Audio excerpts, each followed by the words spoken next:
شما میین در قسمت سرور منیجرتان از این قسمت میتونین یک رول اد کنین. از دو طریق شما میتونین رول اد کنین. اگر یادتان باشه ما داخل سرور منیجر میایم در این قسمت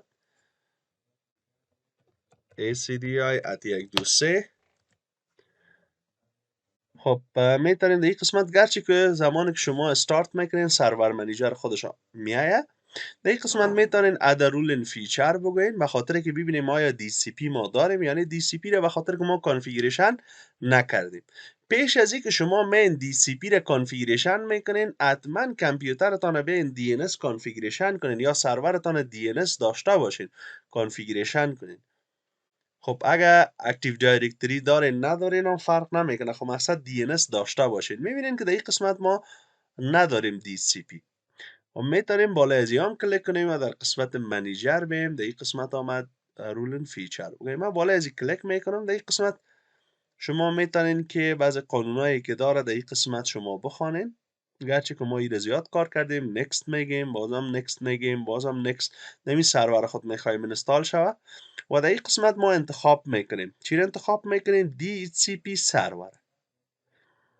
تمام رولایی که داره میخوایم که سلکت شه. بعد از اون میگیم نکست و بعد از اون میگیم نکست و بعد از اون میگیم نکست. در این قسمت معلومات براتان داده. معلومات را که ما شما خواندیم. خب اگر ریستارت نیاز داشت بله یا ریستارت هم که و میگیم انستال. حدودا 1 دقیقه را در بر میگیره تا چی شوه انستال شوه رولش. و بعد از اون ما شما میتونیم دسترسی به این داشته باشیم و کانفیگریشن کنیم. هدف ما این است که بیایم در این قسمت یک ویندوز 10 یا ویندوز 11 فرق نمیکنه. در این قسمت ما یک ویندوز 11 دارم. میخوایم این ویندوز 11 را اتومات آی پی آدرس برش بده. حالا اگر ویندوز 11 را ما آن کنم به خاطر آست اونلی ماندیم. اگر شما میخواین که سرور و کلاینت با هم ارتباط بگیره بیا DCP آی پی بگیره سرور ایرام هاست اونلی بانین سرورتان هم هاست اونلی بانین. هر دوش باید از هاست اونلی باشه. در این قسمت ها میبینیم میام هاست اونلی است. حالا اگه ای آن هم شوه کدام آی پی آدرس گرفته نمیتونه. به خاطر چی؟ به خاطر از این که تا حال سرور ما فعلا فعال نیست. در این قسمت سرور ما آمد. بعد از او میتونیم کامپلیت DCP کانفیگریشن اینجا هم کلیک کنیم. از این قسمت هم میتونیم. خب DCP سرور هم میگه ما از اینمی یوزر نیمت استفاده میکنیم ادمین و کامنت میگیم و دن. DCP سرور ما خلاص شد و کلوز میگیم. در این قسمت ببینیم که DCP سرور بر ما میاد. ویندوز 11 اگر چک کنیم آل کدام آی پی آدرس برش نیست. اگر ما بگیم CMD در این قسمت بگیم آی پی کانفیگ بخشین که آی پی کانفیگ یکم که اگر بتانیم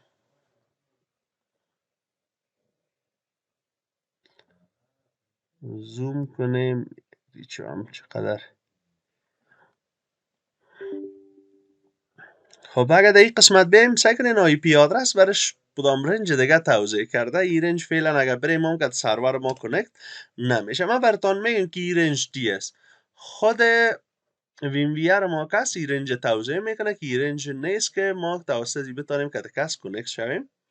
من براتون میگم که در کجاست با زیر نشان میتم یعنی رنج نیست که سرور توضیح کرده باشه. اگر بیم در این قسمت بالای از این کلیک کنیم بالای DCP در این قسمت میبینیم که رولش هست. بالای از این کلیک میکنیم در قسمت DCP منیجر در این قسمت بر ما چی میشه باز میشه. از این طریق هم شما میتونین و اگر از این طریق نخواستین که را باز کنین شما میتونین که طریقای زیاد وجود داره که بیاین این کانفیگریشن DCP را باز کنین. در این قسمت DCP سرور ما اومد. حتی از قسمت تولز هم میتونین در این قسمت DCP سرور است. از این قسمت ها میره چی کنین باز کنین از هر طریقی که شما ساده برتون. بیاین یکی از این را بند میکنیم و این را یک کمکی بزرگتر میشه. خب بالا از این کلیک میکنیم و در این قسمت میبینیم که IPv4 داریم و IPv6 داریم. اگر شما میخواین که IPv6 کانفیگریشن کنیم از این استفاده میکنین. IPv4 مین از این استفاده میکنین. در این قسمت بعض سرور آپشن است پالیسی است فیلتر است. اگر شما میخواین که ادوانس یاد بگیرین بعد فیلتر انجام بدین پالیسی اپلای کنین. مثلا من میخوایم که اینی مک آدرس هیچ وقت آی پی آدرس نداره. بعد از اون میایم در این قسمت فیلتر و پالیسی میتونم اپلای کنم. خب فعلا هدف ما این است که بریم دی سی پی سرور را کانفیگریشن کنیم. بالا از کلیک میکنیم در این قسمت به نام نیو اسکوپ است. بالا از کلیک کردیم در این قسمت. بعد از اون میگیم نکست. در این قسمت از ما یک نام میخوایم. نام اسکوپتان چی است؟ میگیم ECDI underscore pool. یا نام را که شما میتین. بعد از اون میگیم نکست. دسکریپشن هم میتونین بتین. در این قسمت میگه از کدام رنج آی پی آدرس میخوای استفاده کنی. رنج آی پی آدرس من میگم آی پی آدرس 192.168.1.1 اینی رنج آی پی آدرس است و تا کدام آی پی آدرس هم میخوایی که توزیع کنه. 192.168.1.254 اینی رنج آی پی آدرس است. اگه شما سبنتینگ کرده باشین باز در اینی قسمت شما من لنتش تغییر میتین. اینی را به نام سلش یاد میکنن. سلش میتونن اگه سبنتینگ کنن یا سلش 23 22 میشه. باز در اینجا سبنت ماسک شان فرق میکنه. اگر شما سبنتینگ کرده باشین با سبنت ماسک شا چنج میکنین. ما سبنتینگ نکردیم و میگیم نکست. در این قسمت بخش چی است؟ ریزرویشن است. آیا شما میخواین کدام آی پی آدرس به این ریزرو کنین و او را توزیع نکنه؟ بعض آی پی آدرس هاست نیاز دارین که توزیع نشه. مثلا چی؟ ما یک گیتوی داریم 192.168.1.1 آی پی آدرس راوتر است. این نباید توزیع کنه. و یکی هم آی پی آدرس خودش 192.168.1.22 این نباید توزیع کنه. شما میتونید رنج هم استفاده کنید. مثلا من از اینجا بگیرم حتی تا اینی رنج هیچ توزیع نمیکنه. مثلا از 22 تا 192.168.1.25 اینی رو توزیع نکن. اینی رو 20 میگیریم. از 20 تا 25 چی نکن؟ توزیع نکن. میتونیم اون رقم هم استفاده کنیم یا هر رقم که شما میخواین ریزرو کنین که ایره توزیع نکن. در این قسمت هم اگر بیایم دیلی تایم است. میلی سکند از بچه سکند نیست. دیلی به خاطر چی استفاده میشه؟ چرا ما در این قسمت دیلی را داریم؟ به خاطر از این است اگر در یک نتورک شما دو دانه دی سی پی سرور داریم. اینمی دی سی پی سرور ما که است دی سی پی سرور بکپ است. پرایمری دی سی پی سرور ما نیست. ما میگیم اول برو آی پی آدرس از پرایمری بگی. اگر پرایمری داون بود باز میتونی بیایی از این دی سی پی سرور ما آی پی آدرس بگیری. در این قسمت در دیلی شما مین مثلا 5 میلی سکند دیلی میتین. 5 میلی سکند که دیلی دادین یک کامپیوتر که درخواست کرد تا 5 میلی سکند شما جواب نمیتین. در اون صورت در 5 میلی سکند وقت او سرورتان که پرایمری است و آی پی آدرس میده. اگر سرور پرایمری تان داون باشه بعد 5 میلی سکند شما جواب از او را میتین و از طرف این سرور آی پی آدرس اساین میشه و کلاینت ما. به خاطر از او دیلی است. بعض وقتا ما داخل نتورک خود زمانی که دو دی سی پی سرور داشته باشیم بخوایم که سکندری باشه و پرایمری باشه باز از این استفاده میکنیم که فعلا ما یکی داریم. نکست میگیم. در این قسمت در بخشی است که list duration. اگر ما بخوایم که آی پی آدرس خود طور کانفیگریشن کنیم که بعد از چند روز بعد چی کنه؟ تغییر کنه. مثلا در این قسمت گفتیم 8 روز بعد چی بیاد؟ در آی پی آدرس ما تغییر بیاد به خاطر سکیوریتی بیشتر. اگر یک هکر آی پی آدرس یک کلاینت پیدا کرد همیشه بالای از او اتک انجام داد من میگم یک روز بعد چی شود چند شود. شما حتی میتونید دقیقه و ساعت هم بین در این قسمت کانفیگریشن کنید. من میگم یک روز بعد تمام کامپیوترهای ما آی پی آدرس چی شود چند شود. کدام گپ نیست. امروز پی سی از ما آی پی آدرس میگیره 192.168.1.20 فردا میگیره 21 دیگر روز میگیره 22 دیگر روز میگیره 23. آی پی آدرس چی میشه؟ چند میشه. شما باز میتونید که چقدر دیفالت چند روز است؟ 8 روز است که در حقیقت 8 روز است مگم 4 روز بعد تبدیل میشه. این قانونش است. خب در این قسمه کانفیگریشن دی سی پی با کلاینت اسکوپ که کانفیگریشن کردیم. وین سرور آیا داریم نداریم. وین سرور تکنولوژی سابقه بود که فعلا استفاده نمیشه. ما میخوایم بله کانفیگریشن آپشن هم انجام بدیم. به خاطر چی؟ به خاطر دیفالت گیتوی. دیفالت گیتوی ما چی است؟ دیفالت گیتوی آی پی آدرس راوتر ما است دیگه. در این قسمت میخوایی که دی سی پی گیتوی هم برای کلاینت ها اساین کنی یا توزیع کنی میگیم بله 192.168.1.1 اینی آی پی آدرس دیفالت گیتوی ما هست. یا آی پی آدرس دیفالت گیتوی میتیم. میتونیم دو تا دیفالت گیتوی داشته باشیم، هر دوش میتیم. بعد از اون میگیم نکست و در این قسمت میم خب این دومین نیم ما هست و در این قسمت بخش دی ان اس از دیگه. دی ان اس فعلا دو دانه داریم، یکیش 1.22 است، دیگه چند است؟ 8 است. اینی دو دی ان اس هم میگه به کلاینت ها ما توزیع میکنم. چرا توزیع میکنه؟ هدفش چی است؟ اگه در این قسمت بچه بیایم در این قسمت میبینیم که دو دانه دی ان اس فعلا در سرور ما اساین شده. اگه که اینمی سرور دی ان اس اگه گرفتم اینه میره برات اساین میکنم. اگه میخوای اگه نمیخوای باز گپ نیست. میبینیم که 22 و 888 که از گوگل است. میگه می دو دانه را قبول داری که من اساین کنم یا توزیع کنم به پی سی ها، کسایی که درخواست میکنه؟ به خاطر که دی ان اس ما اینمی است. بله میگه مردوی از چی کو توزیع کو. تو میتونی یک دی ان اس دیگه هم بگیری یا هر دوش پاک کنی یک دی ان اس دیگه بگیری. خب حتما دی ان اس تان سرور باشه که باز که همراه سرور جاین دومین نمیشه مشکلات ایجاد میکنه. یا سرور ماست یا اگه بخواد طرف دنیای وان بره از 888 هر دوش توزیع میکنه. و بعد از اون میگیم نکست. این قسمت وین سرور ماست که مربوط نت بایوس میشه که فعلا آنقدر مهم نیست و استفاده نمیشه. و بعد از اون میگیم نکست. در این قسمت آیا میخواین که اکتیو شوه اسکوپ ما میگیم بله یا اکتیو شوه. نکست و فینیش. در این قسمت میبینیم پیشتر بر ما پرسان کرد که اکتیو میشه، فعلا هم اکتیو نشده. اگه شما میخواین که ایره اکتیو بسازین بالا از این کلیک کنین. در این قسمت بین یک لحظه در این قسمت بین ایره چی کنین؟ یک ریستارت کنین بچه. یک ریستارتش میکنیم و یک کم وقت در بر میگیره و بعد از او اسکوپ ما فال میشه. خب در این قسمت میبینیم که فال شد. سرور آپشن بالا از این کلیک کنیم. فعلا ما کس نداریم که جاین شده باشه به سرور ما یا کدام پی سی فعلا جاین نشده. و در این قسمت اسکوپ اگه بیم در قسمت اسکوپ اما شما آدرس پول داریم. در آدرس پول گفتیم از یک توزیع که تا 254 یا آی پی آدرس ماست که توزیع میشه. اینی آی پی آدرس ما شما ریزرو کردیم یا اکسکلود کردیم گفتیم میره توزیع نکن دیگه. به خاطر گیتوی ماست و آی پی آدرس 120 الی 125 هم توزیع نکن. دو دانه اکسکلود آدرس داریم یا دو رنج یا دو تا آی پی آدرس داریم. در قسمت در بخش آدرس پول برمامه. آدرس لیست همون تایم است که چقدر وقت بعد یک آی پی آدرس باید چنج شوه اتومات که ما گفتیم 8 روز بای دیفالت. شما میتونید بیشتر و کمتر بسازین. در این قسمت است.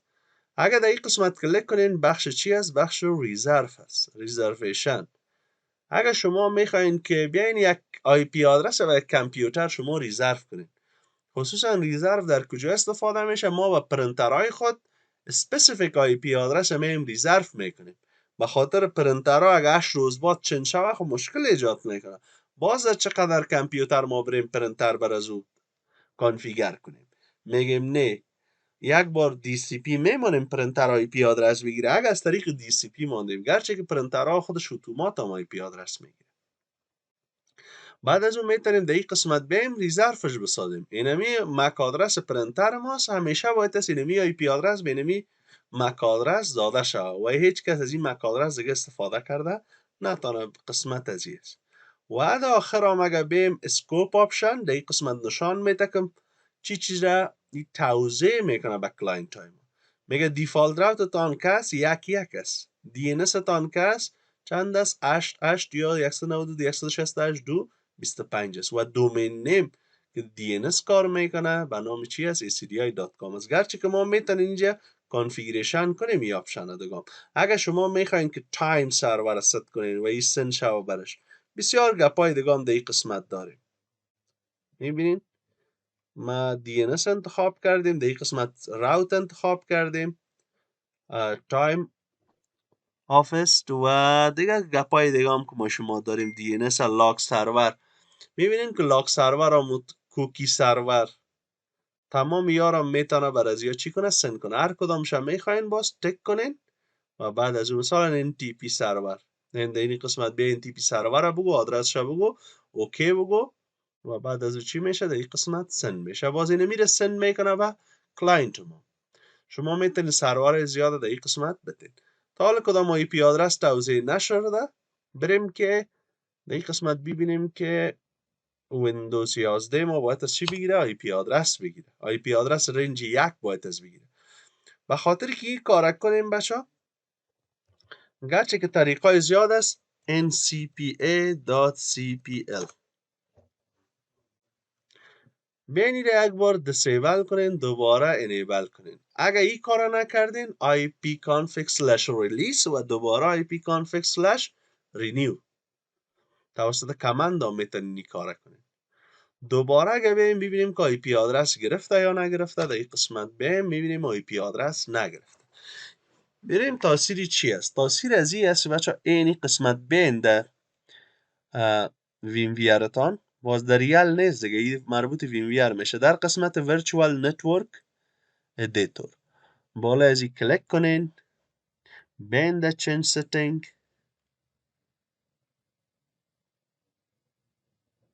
کجا رفتی؟ در این قسمت ما هاست اونلی ماندیم. هاست اونلی خودش امو آی پی آدرس توزیع کرده نه 127. پیشتر که گفتیم میبینین که خود از این توزیع میکنه آی پی آدرس. اینی تک مارک اوسو میکنه، میگم نیاز نیست که تو بیای دی سی پی آی پی آدرس توزیع کنی. در این قسمت اپلای و اوکی بگوین.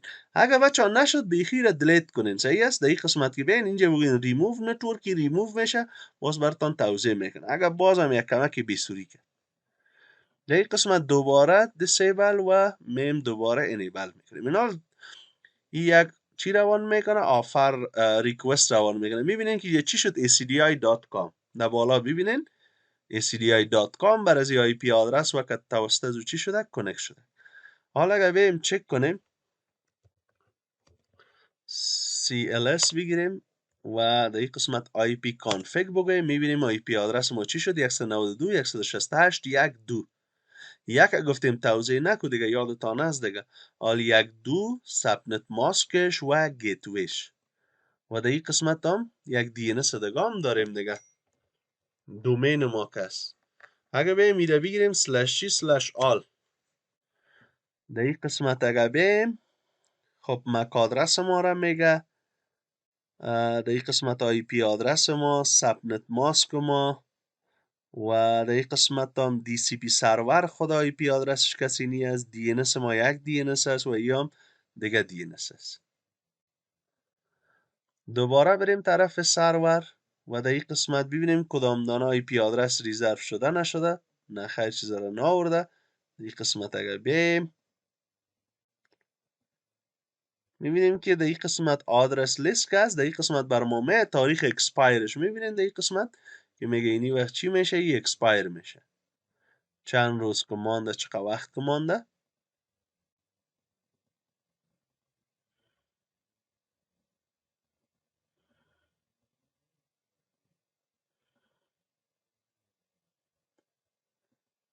خب در این قسمت آی پی آدرس که کلاینت ما آی پی آدرس گرفته، آیا کدام ریزرو است؟ نه، کدام ریزرو فعلا نشده. در قسمت پالیسی هم ما کدام چیز نداریم. خب بیم در قسمت ریزرو میتونیم ریزرو کنیم. در این قسمت بالا ازی کلیک کنین، بگویم نیو ریزرویشن. در این قسمت میخوایی که آی پی آدرس ریزرو کنیم، میگی بله یا میخوایم ریزرو کنیم. میگیم چی است؟ وین 11. با ویندوز 11 میخوایم آی پی آدرس چند است؟ 100 ریزرو کنیم. حالا خواهی میگم مک آدرس ویندوز 11 را بیار. مک آدرس ما کسی نی، مک آدرس ماست فیزیکال آدرس. بریم داخل ویندوز ما، در این قسمت میم چی میکنیم؟ پیست میکنیم. بینی مک آدرس اینی آی پی آدرس ریزرو سان میسازیم که در این قسمت دسکریپشن هم بده. اد بگوین و تمام. در این قسمت میبینین که آی پی آدرس آمد. فعلا در قسمت آی پی آدرس که بریم میگینی ریزرو کرده، خب فعلا برش اساین نشده، به خاطر که نمی پی سی ما کس یک دانه آی پی آدرس فعلا گرفته. به خاطر از اینکه ریزرو کنه یک بار اینترفیس یا بین از او کامند استفاده کنین، ریلیس و رینیو، یا بین انیبل و دیسیبل کنین که دوباره آی پی آدرس چی کنه؟ درخواست کنه. ببینیم که آی پی آدرس جدید گرفته یا نگرفته. میبینیم که آی پی آدرس چند گرفته؟ آی پی آدرس 100 گرفته. باش که این رقم اگه ببینیم خوب تر معلوم میشه. به خاطر بعد از این ما شما چند ریزرو کردیم؟ 100 ریزرو کردیم. دوباره بیایم یک ریفرش کنیم، میبینیم بعد از این چی شده؟ ریزرو اکتیو شده. یعنی 100 ای برای خود چی کرده؟ ریزرو کرده و اکسپایریشنش هم چی است؟ هیچ وقت این اکسپایر نمیشه. این نام کامپیوتر ماست. این قسمت آی پی آدرسی که برش داده شده. یونیک آیدی یک آیدی برش میده. در حقیقت یونیک آیدی همون مک آدرسش میگیره. در این قسمت دیوریشن و فول اکسس داره. در این قسمت هم ما شما دیده میتونیم و ریزرویشن و بعضی گپای دیگه خود. من بیایم یک ویندوز دیگر آمان میکنم و در این قسمت مثلا من ویندوز 10 آن میکنیم. باش که ساده باشه و این را ما آی پی آدرس میتیم و ببینیم که از کدام رنج آی پی آدرس میگیره. واقعا از مو آی پی آدرس میگیره که ما آی پی آدرس برش اساین میکنیم. گرچه که بگیره فقط یک چیز دیگر را میخوایم براتون نشان بدیم.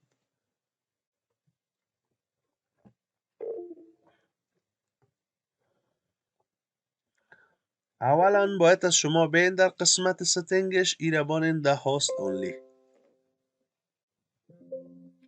میبینین که ده هاست اونلی است. ده هاست اونلی باشه باید از آی پی آدرس گرفته باشه. میگم CMD. در قسمت CMD میم IP config. در این قسمت میبینیم که از یک رنج دیگه آی پی آدرس گرفته. در این قسمت هم بیم در قسمت ایدرنت یک بار دیسیبل کنید، دوباره انیبل و میبینیم که حالا آی پی آدرس گرفت. از کدام نتورک؟ از نتورک CDI. آی پی آدرس چند گرفت؟ 2 گرفت.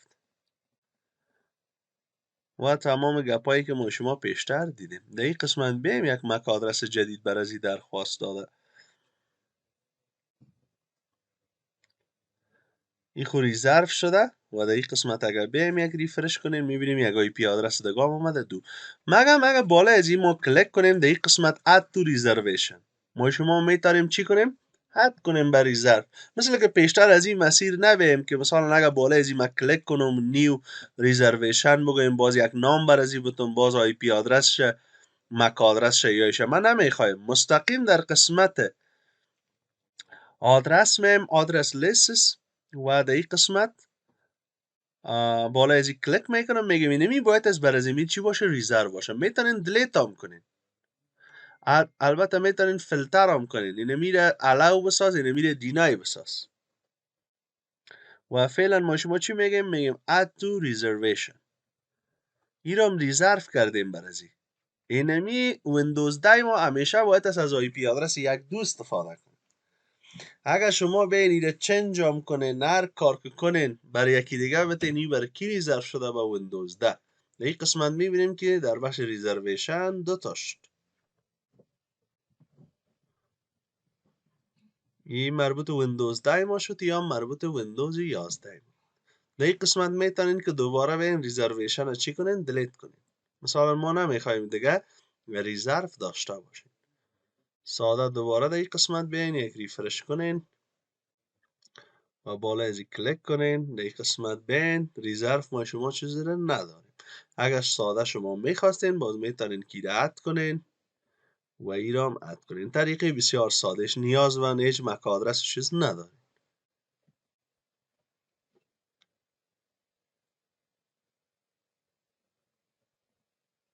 اگر بچه سوال داشته باشین تا این قسمت میتونین سوال بکنین.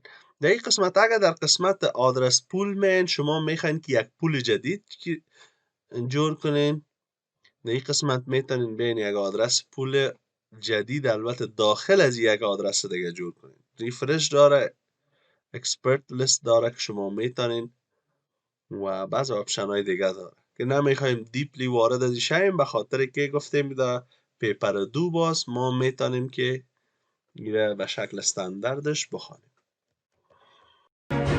For securing your network, join ACDI Afghanistan Cyber Defense Intelligence.